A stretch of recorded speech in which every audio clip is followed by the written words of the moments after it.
Welcome. My name is Peja Stojcic and I'm a senior scholar with Reading Health. This video is about to help you to prepare for Story of Self session for the community engagement training. The purpose of the Story of Self session of the community engagement training is to help your participant tell their story better, tell their story of self better. You want to coach them and support them in learning how to coach others in telling their stories. And you also want to create an environment where they connect with each other and build more relationships. This session is usually 35 to 45 minutes long, and groups may vary between 3 and 5. Make sure you check the participant manual and look at the timing for this session. And in case you see that you cannot accommodate, you have more people in your group than is planned in the agenda, make sure you make a note to a trainer so they can change that in a participant manual. In order to effectively watch this video, you need a couple of worksheets.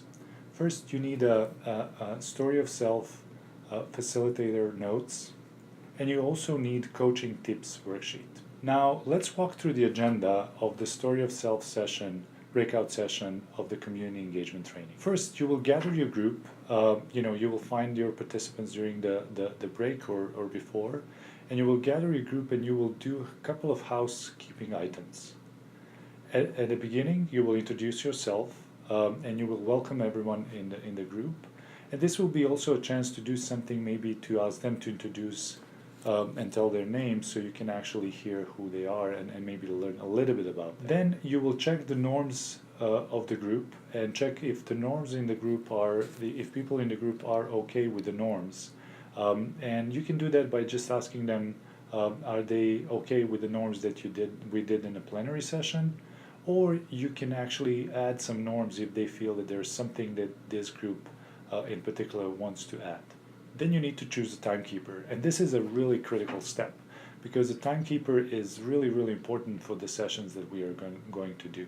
Make sure you explain to a timekeeper what they need to do, and it's usually better for that person to be someone with a phone. And at the end, you will explain the agenda and the flow of the session. This is something that you want to do so people will know what to expect, and also it will help them and it will help you manage the time during the breakout session. Now let's see how that might look in practice.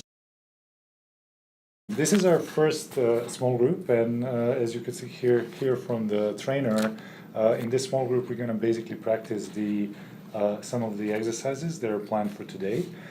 This one in particular is about Story of Self. My name is Peja Stojcic and I will be your facilitator. So can we just briefly introduce just the name and maybe your superpower? What is your superpower? My name is Catherine Wright and I wish my superpower was invisibility. Great. My name is Dusan Stojcic and my superpower will be flying. I'm Nina Burke and occasionally my superpower is mind reading. Okay, great. So basically, I just want to introduce my role as a facilitator. Usually the facilitator, I'm here to facilitate the process, but also to give you feedback on your stories and the work that you will do. And sometimes I will do it directly, or I can ask the group to give you feedback on the stuff that you're sharing, because we want to also learn from each other, not just from me. Before we start, I just want to check, we talked about the norms, how do we, ground rules for our group in the large session. Is there anything you're uncomfortable with or we should add for this group? Just checking. Okay, we're good? Great. The norms? Yeah. Great. Okay, great. The other thing I need is a timekeeper. So is there anyone who would like to volunteer? We need someone with a phone, basically. I'll be the timekeeper. Okay, great. So let me explain you what it will take. Basically, because we're going to share stories for 3 minutes, you should put 3 minutes on the clock on a timer. Okay. And then if you have an alarm, that's great, because then we will blame the alarm, not you, for stopping a person, because we have a hard stop at 3 minutes. And the other thing is when we do a debrief, I will tell you how much to put on the clock, like 2 minutes or 3 minutes, depending on how much time we have. Is that okay? Yes. Okay, great. So let me explain the flow of the session. What I'm going to do next after this, I'm going to tell my story so you can hear that as a model. Then you will have 5 or 10 minutes to work on your story, like you will have time to write your story, think about it, and you know, get ready. And then each person will share a story for 3 minutes. Catherine will be our timekeeper. And then we will do 2 minutes feedback. Like we will give you as a group like 2 minutes feedback, and we will go around like that. And basically, after we're finished, we might select someone to go in the plenary and present in front of the large group. But we can talk about that at the end. Is that more or less clear? Yes. Okay, great. So that will be it. This is our introduction. And now we are back. After this intro, the next step on your agenda is to share and model your story of self. Make sure when you model your story of self that you really keep the limit of 3 minutes. And if a timekeeper needs to cut you off, you should just acknowledge that and stop at that point in time. This will help your participants see that the time is not, this is not about making something perfect, or the time is not an enemy, but it actually can help you and everyone else share their stories and learn from each other. After you've shared your story, it's a time for participants to actually do some individual work on their own and get ready to share their own stories of self. You can point them out to the worksheet in a participant manual for the individual work, but also have in mind that sometimes that is not helpful. Sometimes it's too intellectual and people will be focused on that, but not necessarily on crafting their story. So you can tell them that there is a worksheet in the manual, but not necessarily that they have to use it. They can just think about the story and think about and prepare for their story of self on their own without using the worksheet. Encourage people to select specific choice moments in the story and to tell, to explain those choice moments with details and different things that they can do. And also you're looking for the outcomes of those choice moments. So those are the 3 components, usually the 3 components of coaching as well, is like the challenge, choice, and an outcome. And if you make the story that simple, usually those are the best stories of self. Be aware that they will not finish in 10 minutes, and usually you give them 5 to 10 minutes. And let them know that this is not about crafting the perfect story. After this, you want to give them instruction to break in pairs and share the story for the first time with the pair and get the feedback from that person. This is how that might look like. So you worked on your stories, and now what we're going to do is pair up. So first you will share your story with your pair, and basically, Catherine, can you work with Nina, and I will work with you, Dushan. Okay. So you will share for 3 minutes, and then the other person will give you feedback, and then you go like the opposite direction. So you share for 3 minutes, then Nina will give you feedback, then she will share for 3 minutes, and then you will give her feedback for 2 minutes. What is important is like we are looking for a couple of things, and you can find in your manuals like the coaching tips. But I can walk you through just briefly, through those coaching tips. First, you're looking for the choice moments. So you are trying to find, is there a choice moment in a story? Is it a moment in general? Then you're looking for some choices that person made in the past, like choices that person made.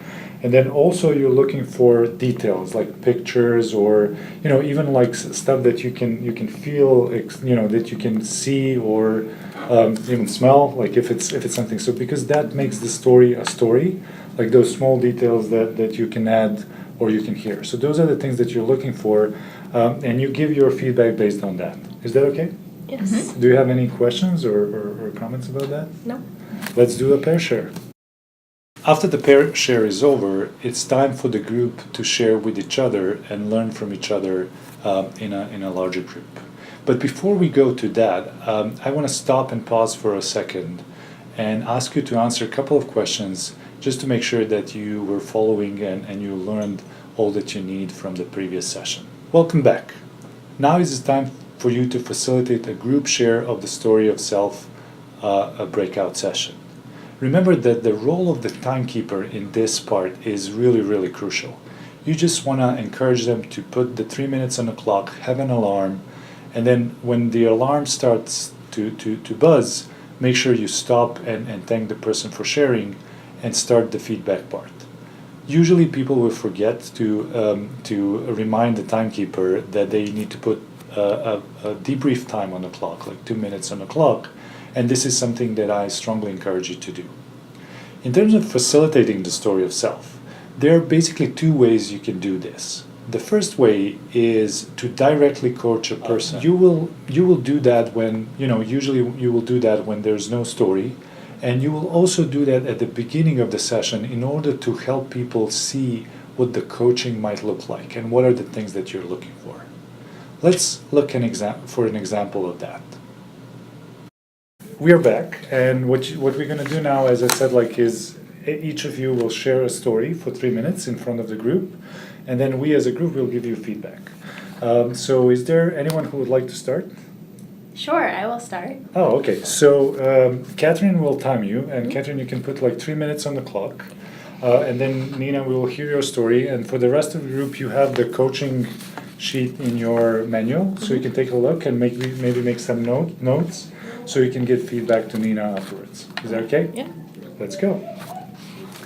So hi everyone, my name is Nina. Some of you know me, but some of you don't. So I was born and raised in Massachusetts.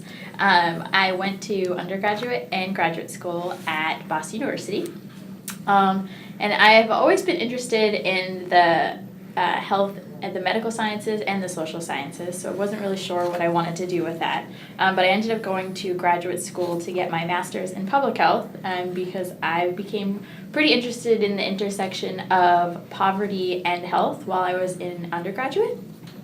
And then after graduate school, I did some community-based research work in affordable housing in Boston. And then I actually worked as a program manager for homeless prevention programs in Somerville. And I worked there for a few years until I became pretty dissatisfied with the way that the system was working. And I realized that I was contributing to the broken affordable housing system that existed and that my work was never really going to have a long-term impact. So I actually began looking for new jobs and found Rethink Health, and I was most interested in working at Rethink Health because it really has a systems view of health and well-being, and really has its foundations in the intersections of poverty and health. So now I'm a project associate here, and I really enjoy working here. Okay, cool. You have what about a minute and a half to spare? So next time you do it, you can add some stuff. Okay, so since Nina was the first one, I will coach her directly. So if you can put 2 minutes on the clock, and then I will give you give her some feedback and coach her on her story. Okay. This can also be a chance for you guys to kind of see how am I doing. So we can do it in the next round. You can do it for others. Is that okay? Okay. Okay, so I have a question for you. It seems like you had a really interesting biography. I'm curious, why did you? It seems like something about service. Always pops up, you choose to kind of serve or really do some community work. I'm curious, where is that coming from? Why did you choose to do that? Well, I think that it's a combination of a few things, and I think part of it is the values that I grew up with in my family, and always valuing people over any monetary items. How is that? What happened? When you say where did you learn that? When you say that you have values. Well, so I guess I spent a lot of time in the city when I was younger, and a lot of time actually spent in Central Square where the Rethink Health office is. So I had a lot of lessons early on from my parents about sort of diverse populations and how individual circumstances aren't necessarily the product of an individual, but they are often external factors contributing to that. What did your parents do? Can you tell us a story about what happened? Sure. So I spent a lot of time really paying attention to the homeless population in Cambridge and really never being able to grasp why people didn't have homes. So I would always ask my parents, why are people on the streets? I don't understand. It's cold. We have a house. Other people have houses. I don't understand. And my parents, of course, would always say, it's very unfortunate that these people don't have homes. It is not their fault that they don't have homes, and we really need to be doing a better job as a society to fix this, but me as a 5-year-old didn't really understand what that meant, other than we should be working harder to make sure that everyone has access to. Yeah. Do you know services. why did your parents decide to do something like that? To take you, they made a choice to take you to some of those places. Like, was there a story about that? Well, my parents are actually from the city, Uh-huh. and so they grew up in this area, and they just always were part of their communities and wanted me to be part of the community and not live a sheltered life in the suburbs, which I was living on weekdays, but on weekends they took the opportunity to take us into the That's city. interesting. So, did you see what I was doing? Like, what did I do? Pull out pieces of her story, Uh-huh. work on them a little bit How did I do that? by asking her questions, open-ended Okay. questions. And then what I was looking for specifically? Some details from Uh-huh. childhood or something like that. Okay, great. Yeah, that's what we should do in the next, like when the next person shares a story. That's what that type of work we want to do as a group as well. Welcome back. Did you like that? You see that this type of facilitation, as I said before, you will use when there's either no story, so you really want to help that person elicit the story, or you're doing it at the beginning of the session, so you want to demonstrate and show what the coaching might look like to your participants. The useful skill here, did you see how I was transparent about what am I doing when I was coaching and ask at the end what am I doing and what are they observing? This is called guide posting. So basically you will tell them what you're going to do, then you will do it, and then you will debrief that. In this way, people will learn not just from each other, but they will also learn the craft of coaching from you. So now let's talk about the second way to facilitate the debrief of the story of self share. This way is more about eliciting the feedback from the group. When there's a good story, you want to elicit the feedback from the group and then ask the group to help the person improve their story in the future. Let's look what that might look like. Okay, we're back, and what we're going to do now is that we're going to share. Each of you will share for 3 minutes, and then we will give you 2 minutes feedback. Is there anyone who would like to volunteer to go first? I will go first. Oh, great, Nina. So, Catherine, can you put like 3 minutes on the clock? Yes. So we can start. And by the way, just to remind you, there's some coaching tips in your manual, so you can write down some details or the choices that you hear, and also go through the coaching tips to get ready to give Nina feedback. Okay. Great. Go ahead. Thank you. So my pathway into healthcare didn't take a very obvious path for me. When I was growing up, I thought that I wanted to work in the medical profession and be a doctor, as many young children want to be. And then as I grew up, my career interest sort of switched to be more of the social sciences. I spent a lot of time in the city when I was a child growing up with my parents, and I was always really attracted to the diverse populations that were in the city that were much different than those that I was growing up with in the suburbs of Massachusetts. And I specifically remember focusing in on the homeless populations and really paying a lot of attention to the tattered clothes that they were wearing in the winter and how nothing ever matched, and then all the tarps that they were using in the rain, and pretty much everything that they could do to protect themselves from the environment that most people that I knew in the suburbs did not know about and did not have to do. And it just seemed like a very really unfortunate thing for me as a young child, seeing this and not really understanding it, and then growing up and still seeing it, understanding a little bit more, but just realizing that the housing system in the United States is incredibly broken, and the reason that the homeless population exists is because this country values money more than people, and that really upset me. But as I continued through my secondary education, I went to school to get my master's in public health, and I really became interested in focusing on the intersections of poverty and health, and I focused specifically on the homeless population, because that had always been my passion that was driving me into this field, although I didn't always know it at the time. And so after I finished my master's in public health, I worked a little bit in community-based research in public housing, and then I wanted to do even more direct service work in public housing. And so I managed a homelessness prevention program for a few years, which was rewarding to an extent until I realized that I was just also working as part of a broken system and that my work really would not have any long-term impact for the population that I was trying to serve. So after that, I really became interested in a systems thinking approach to public health and affordable housing, and I started looking for new positions, and Rethink Health was really drew my attention in the way that it focuses on the very big picture, and it focuses on poverty and the intersection of health, and how to shift the perspective of how Americans think about health and poverty, and what we can better be doing together as a community to serve all the populations that we care about. Okay, great. We have 7 seconds to spare, which is great. Great timing. Can you put 2 minutes on the clock for the feedback? Okay, so let me ask you a question.